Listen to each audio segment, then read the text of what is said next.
Welcome to episode 2 of Looping Without Limits. If you haven't already, go check out episode 1 and get yourself up to speed. All the brand new cables arrived today, so we're going to spend the day getting the rig set up and configured. I'm also really excited to be getting this power conditioner up and running because it means I can run the whole rig off one power outlet, so it's going to be much more efficient and also way quicker to set up when I take it out gigging.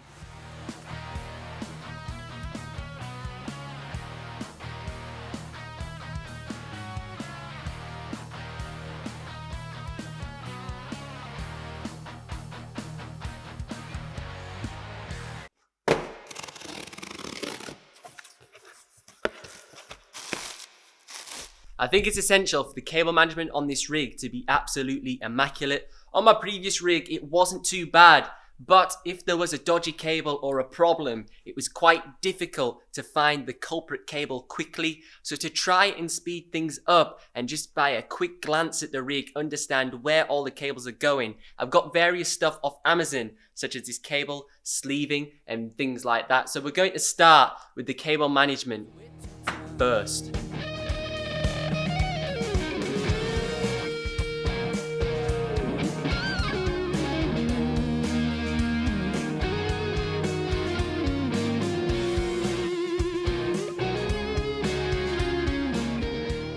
If anything has caught your eye in today's video, I've made it super convenient for you and done a list of links in the description below. Now these links will take you over to Amazon, and they are Amazon affiliate links, so I will get a small kickback of the sale, but it costs nothing more to you and it just helps me make more videos, so I would highly appreciate it if you were to use them. So the way I decided to run this rig, now obviously because I'm using the Behringer rack mount, I've only got 8 inputs, whereas previously when I was using the Allen and Heath, I had 16. Now this is a little bit of a problem because technically I just need 2 more inputs to get it to run super easy and everything's running stereo. Now I could expand the Behringer with another rack mount unit, but you know, that's like another 150 quid. I don't really fancy spending that much money for 2 inputs. So my workaround is I'm gonna run the Nord through a TRS balance jack from the headphone out. So I'm technically getting stereo, which is then going into one input, which is then obviously going to make it mono, which is a bit of a shame, but it's the best I can do. The second workaround is usually on my Geddy Lee Sans amp bass module. I usually run the deep channel and the drive channel usually have their own input in the mixer, but instead I'm using the Y splitter cable to basically take the 2 inputs and make them one. That's a workaround I've got to do.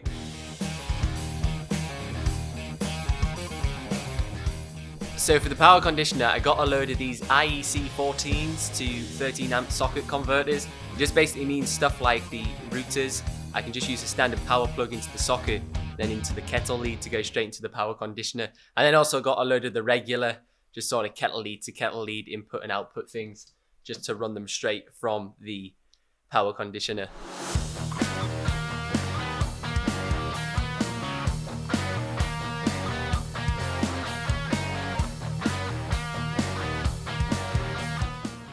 So my original idea for mounting the Iec sockets was just going to be a little bit of double-sided sticky tape and then just sticking it to the undercarriage of the table. Now, I was never 100% convinced that this would work. I just had my fingers crossed that it would. Now, I'm not convinced that it's going to be able to withstand the vibrations from me actually bashing the drum pads on the surface, but also the vibrations caused by transporting it from venue to venue. So I'm going to probably have to reassess the way I want to mount this. It might even be a bracket of some form might need to be made up to mount these. So for now, I'm just going to have to leave them dangling, get the rig up and running, and come back to it at a later date.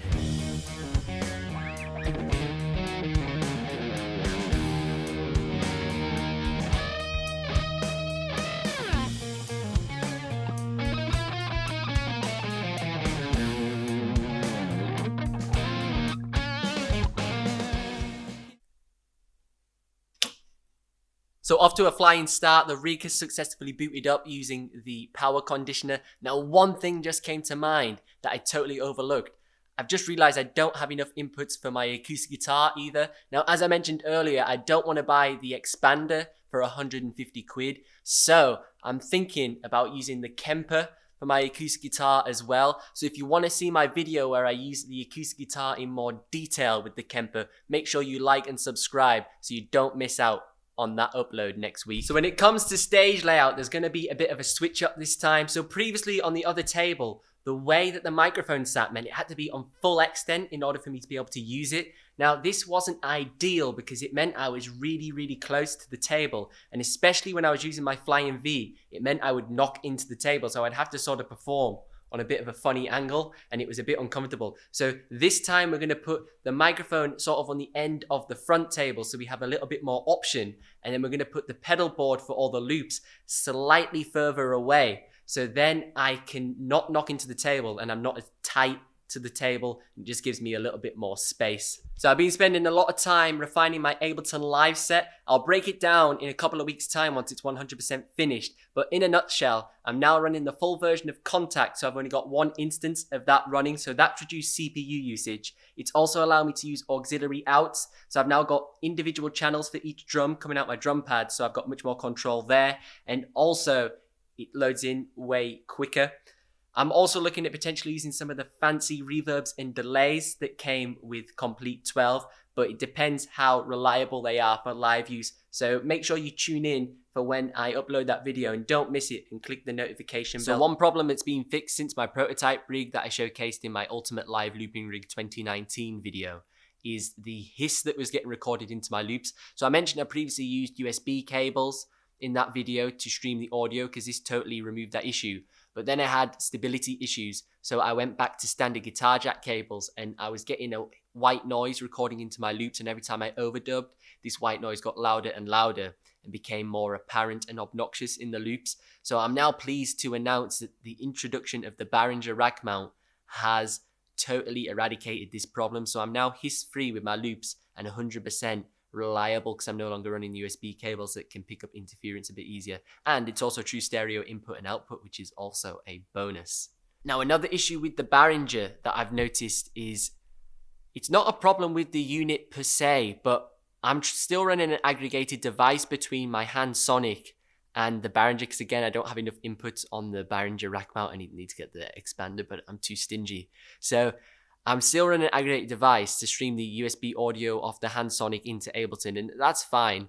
But the thing I've noticed with the Behringer is every time I reboot my laptop, I have to set up the aggregated device again because the Behringer, for some reason, like switches off and doesn't get, it becomes an offline device in my aggregated device. So I have to reconfigure that every single time and then boot Ableton up and it's fine. But it's a little bit of an inconvenience. It takes another couple of seconds to reconfigure that and it's a bit of a faff, but it is what it is. The rig is well and truly taking shape and looking better than ever. Make sure you like and subscribe so you can catch episode 3 when it's released, and I'll do the grand unveiling of the rig when it's up and running. It'll be a few weeks time until that is out because Big Al and Barry have got a few adjustments to make to the rig before it's ready to gig, but it will be ready for October. So make sure you click the notification bell so you get notified for when that happens. If you want to learn more about live looping, check out some of my other videos on my channel. It's all about live looping. I've been Ben Rowlands. You can find me online at